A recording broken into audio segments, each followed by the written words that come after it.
Hello there. I'm just gonna start doing it every time. It's easier to adjust my seat. Hello there. Welcome to the official start, Halloween Horror Month, and I could think of no better film to start on than what is known as the scariest film of all time. The Room! A hi, Mark! No, I'm just kidding. The Exorcist, obviously. I did not hit her. I did not. So I will get around to doing another go around on the Room. That's probably next year. I was gonna do it this year for its anniversary, but we just didn't have it. So, The Exorcist was released in 1973, directed by William Friedkin, based on a novel by William Peter Blatty, who would actually, in fact, direct the third film, which went through a lot of shit. We'll get to that when we get to that, but we are on this. Yes, I reviewed this either the first or second Halloween horror month. And I'm going back to it because I think it was the second one. Because the second one was my 31 on 31 of like classic horror movies, through, the 80s and 70s, 80s and 90s, whatever, all those. Just in case you're wondering, because I plain forgot to mention it in my Halloween Horror Month preview. I am going to do a 31 on 31 this year. It's going to be 90s horror. So, just, I'm going to do a separate video explaining what the Halloween Horror Month is, or what the 31 on 31, what the movies are, just so you guys are aware, but I haven't narrowed it down to which ones I'm doing yet, that's why. So anyway, The Exorcist. Like I said, directed by William Friedkin, based on the novel by William Peter Blatty, starring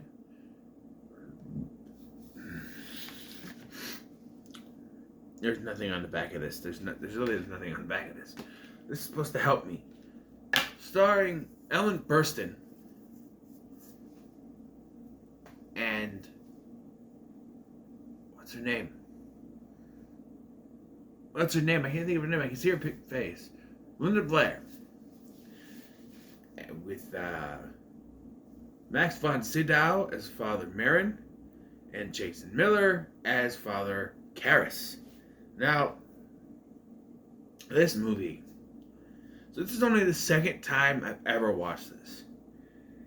I feel like it sat better with me the second time. I think I would still prefer the third one. I have to rewatch that one. This is good, don't get me wrong. But I remember when I watched the third one, I enjoyed the third one much more than this one. But I enjoyed this one more this time.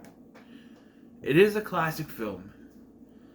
1973. And that might be why, for me, it's not like the older a movie is, the harder it is to engage me. Although I do love some older stuff. Dracula is great. That's really old. But 80s and 90s and past that are ones that I'm familiar with. I love 80s films, but 70s and 60s and 50s and past, especially when you get into the 30s and 40s and early 50s of black and white stuff, it's kind of hard to get engaged with it. But this movie had my attention the whole way through. Just like the first time, but sometimes you rewatch a movie, like I've said many times, and it hits you differently. And also, when you watch a movie, you catch things that you don't normally catch. Like, it has been said that several times throughout the film, there are flashes of Pazuzu's face. This time, I caught one. Just one. When in a kitchen, and it flashes on, and the lights are going off when Chris is in the kitchen. Lights are going off. It flashes, and then you see it very quickly. And it just that I happened to look at the screen at that moment in time. You really have to pay attention. And that's the thing. They went to great lengths for this movie to work. I think, like I said, my initial review is a bit long. I was hoping this would tell me the length. Does it say the length? main feature, audio, doesn't tell me the length. This is the director's cut. Oh, here it is. 132 minutes. It's the director's cut, which features stuff that's not in the original cut, like an extended ending where Father Dyer and Lieutenant... What is his name?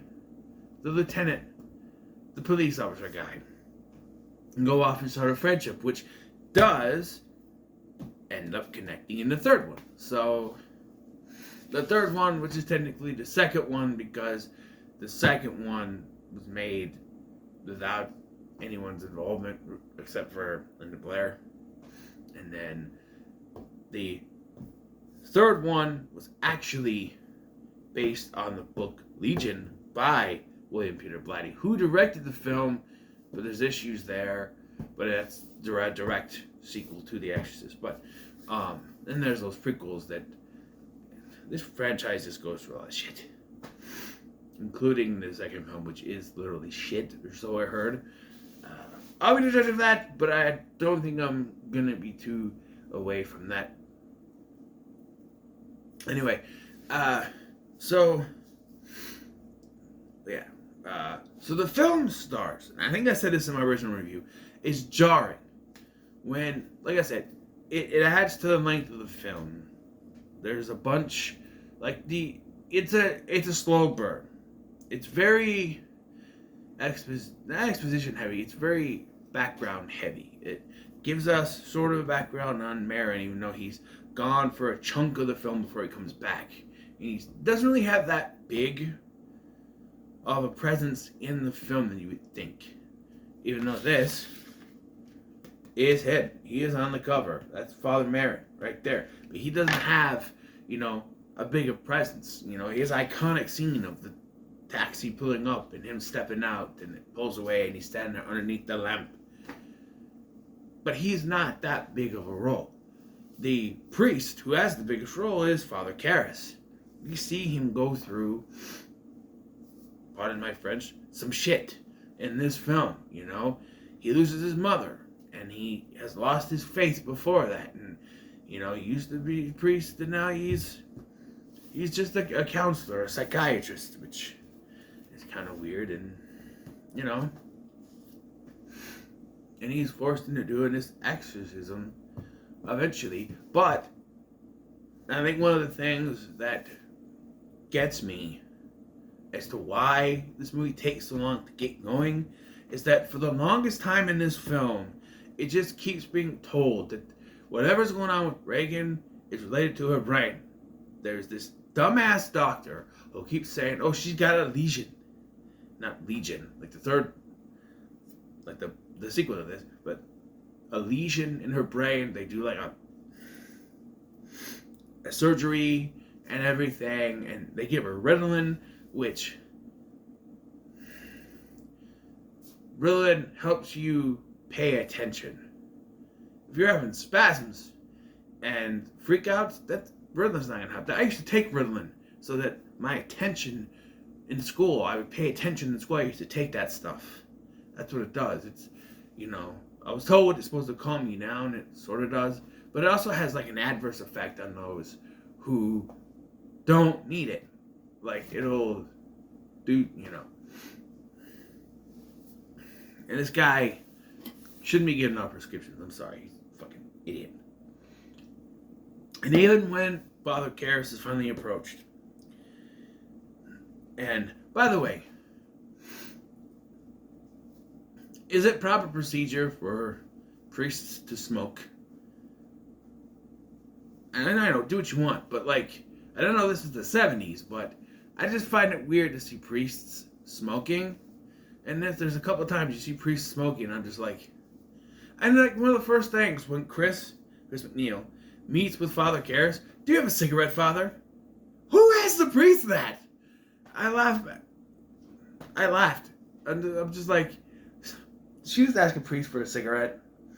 Seriously? And of course he got one. We already know. Again, this moment would be a little bit funnier if we didn't know that Karras smoked. But, oh, by the way, this dude lights up in front of his sick mother. Who does that? But the whole thing with his mother, too, I don't think is done well enough.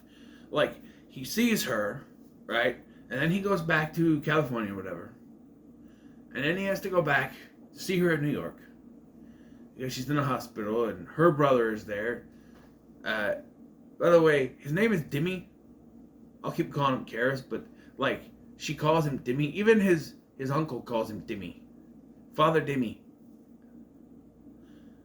But anyway, so Karis sees his mother in the hospital, and we cut to a party that Chris is throwing at the house. And one of the priests there, I think it's Father Dyer, mentions, "Oh yes, Father Karis, his mother passed away yesterday." And I'm like, but why didn't we see that scene? You know, it's important to see him grieve over his mother. We don't see that. We don't get to see that. You know, I know, back in my head I'm saying, well, that's not what the movie's about. But his mother is an important character, especially later when you got the exorcism. "Oh, your mother's in here with us, Karis." "Oh, yeah? What's her maiden name?" You know, her mother's maiden name. And I made a joke, but when he asks what his mother's maiden name is, that's when she throws up the pea soup on him. It's pea soup, but it's supposed to be throw up. But that's what she throws up on him, and I go, "No, you're wrong. My mother's maiden name is... Pea soup is not my mother's maiden name."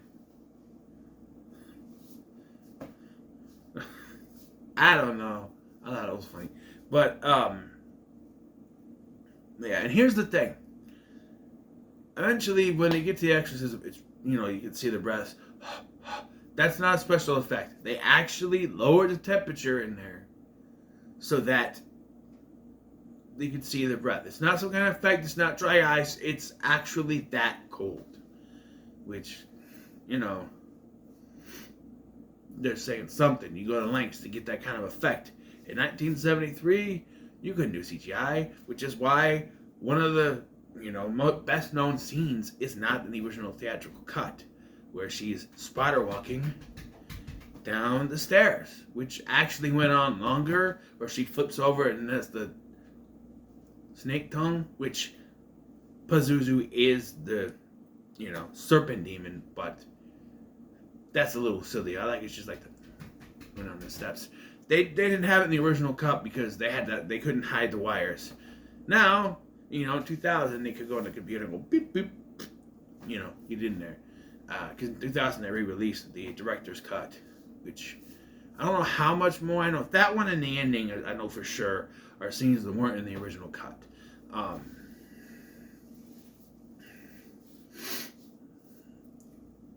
So yeah, there's a lot of, and then you get the head twisting scene, which is the prosthetic, which still looks pretty good. And then your mother sucks cocks in hell. And just the language, like, do you know what she did? Your cunting daughter. Which, I don't think that word is a verb, but sure. I don't know how British people use that word. Or in Europe, they use that word. It could be used as a verb. Who knows? Although I don't know how that would work as a verb. And as you know, I don't like that word, but, yeah, there's YouTube, but I'm not getting paid for this anyway, so, I do this for free. Anyway, I do it for fun. I do it for the clicks. I don't care. I don't just make money. I have a job. Anyway, but, yeah. Another thing I noticed this time watching is Father Karras, at the end. He tells Pazuzu, who is not named in this, by the way, right? So, before I get into that, I want to talk about Father Merrin and how he's not important, but they make it seem like he is. At the beginning of this film, he's in Iraq. They're digging up. They got the statue of Pazuzu, which is the... I'm jealous. He's hung, let me tell you. Anyway. And, we're supposed to believe, especially with the prequels now, that Merrin knows who this is, but we don't know his name. And that this is like a mortal enemy or something. They do explain that 12 years before this, which I think is where the prequels take place, that he did have some sort of exorcism, and then he shows up. Like, he's gone. He's at the beginning of this film. They build him up like he's the main character, and then he's gone. And the two characters we then follow are Chris McNeil and her daughter Reagan, and Father Karras. And we kind of go back and forth between those two until they meet up in the middle. In the middle, right? And then, in the last quarter, Father Merrin shows up. And he goes in and starts doing this exorcism. And he doesn't do jack shit, really. He tries, and this stuff. But he doesn't do anything. And here's the thing. So, a lot of people have pointed out that Max von Sydow was not really old in this movie. He was in his 40s, and they put the makeup on. And if you, Now, I have two different experiences with this movie. Because the first time I watched this, it was on DVD. And I couldn't tell. Now, I watch on the Blu-ray and the HD. And I can tell. And also, I already knew it was makeup. But I'm watching this in HD and I'm going, yeah, that's a makeup. I can tell that's makeup on it. Okay. I couldn't tell on the DVD. So there's a contrast there. But Merrin dies, heart attack by demon, dies. And so then it's Father Karras' job, which of course was always going to come down to him. He convinces the demon to jump into him, and I don't know how you interpret this.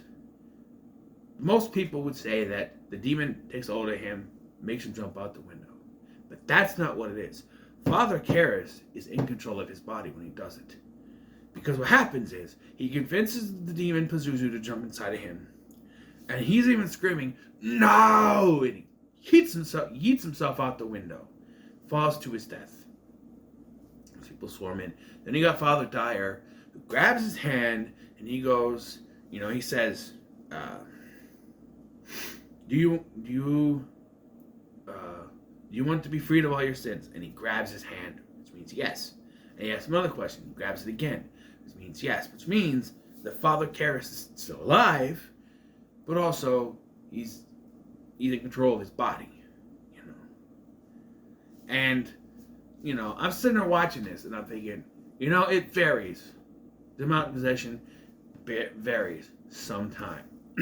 Sometimes. Like, you watch Supernatural, and the vessel can die, but the demon can still take it over. Like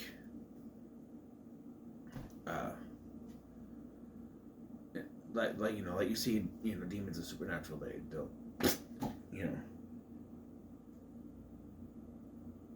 stab himself in the chest or the heart. Oh, I can get free, but the vessel will now die. So, but this is 1973. There wasn't a lot of, media about such things. But it is effective, jumping out the window to defeat it. If not, a little bit of a cop-out, I think. When you think about it, the ideal ending is for them to exorcise the demon. And it flies out, and she's free. That sort of thing. But it is a way to do it, The story is not just about Reagan and Chris and all that stuff. It is Karras. Karras makes the sacrifice, He lost his faith. So now he has to put his faith. And at the end, when Father Dyer is asking him those questions, I mean, he has gained his faith. And in his death, he is now going to heaven.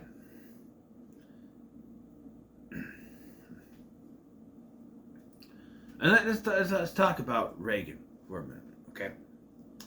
Because Linda Blair was only 12 years old in this role, playing a 12-year-old, of course, and she is fantastic. And to say all those things, now she is dubbed over, but I'm pretty sure she had to say those things while they were filming, and then they dubbed her over.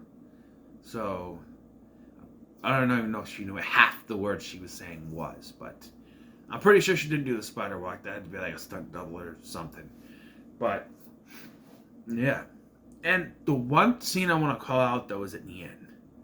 After Karras takes Pazuzu into his body and jumps out the window. Chris and the maid come in, and Regan is screaming for her mother. Mother! Mother! Mother! And Chris does not come right to her, because this has been so emotional. It's been so much that she just does not know whether or not her daughter is still there. And then eventually, though, she realizes, that is my daughter. She comes up there, she gives her a hug, that sort of thing. But it wasn't instantaneous. In most movies nowadays, you would see her run right to her. Oh, it's okay, mommy's here. But she doesn't, because this woman has been through some shit. All right? This demon possessed her daughter, pissed all over her carpet. A spider walked down the stairs, said profane things, spit in the head, spit the pea soup, everything. So, yes, of course, you are not just going to run to your child, even though you want to, because you got to be sure. After about 4,600 times of them saying, mother, then you run to him. You know? You finally realize, it is my daughter, it's her, yes. And some of the score, because while there is a score in this film, a lot of people associate the score with the scene of Father Merrin arriving. And in that scene, there is no score. He just arrives. And through most of the film, especially in the exorcism scenes, there is no score. And I think that works towards the film. Because I noticed at this time when I'm doing the exorcism scenes, I'm like, there's no music playing in the background. There's no music in the background. There's score throughout the film. Usually though, for the most part, the music is used to transition from scene to scene. In the regular scenes itself, there isn't really anything in the background. It might just be because it's from 1973, but I think that works. You know, you look at the old Universal horror films, right? A lot of the time, especially like Dracula and Frankenstein, there isn't a lot of background music because they weren't sure yet. You know, it's very quiet, and that gives it an atmosphere. So does this. You know, you don't need music constantly playing in the background. It works with some of the silence and everything. It works. I have to say the acting performances in this, Jason Miller and what's his name? Vigo. He is Vigo. He's the voice of Vigo. Father Merrin, the Max von Sydow are great. Right? Ellen Burstyn, not even sure what other movies she's been in, but she is fantastic in this movie. And I already talked about Linda Blair. She is great. The acting in this is top tier. Now, in my original review, I think I mentioned the astronaut guy. I think there was the ninth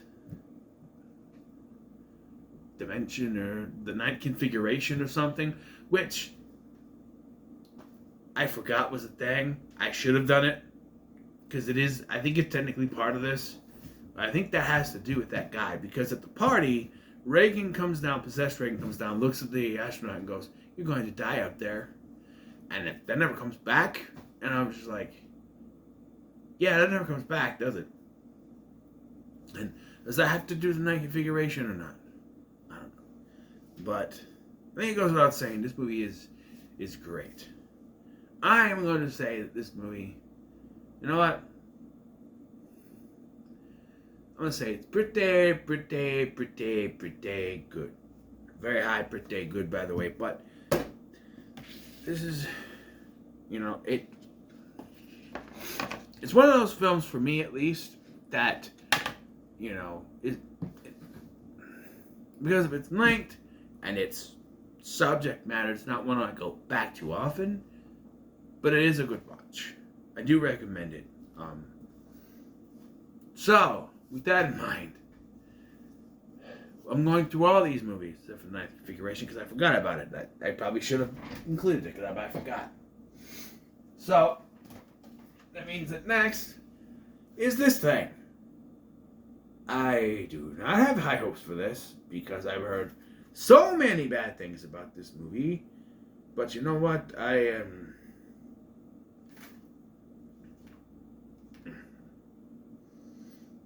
I don't know. Max von Sydow. How was Max von Sydow in this movie? He died in the first one. But he's also on the front there. That's him. Although he does not have his makeup, so maybe it's a prequel. I don't know. We shall see. But Kinderman. That was the cop. Kinderman's. The ending, extended ending, because in the original theatrical cut, I believe, I read on Wikipedia, it ends with Chris giving the medallion, the pendant to Father Dyer.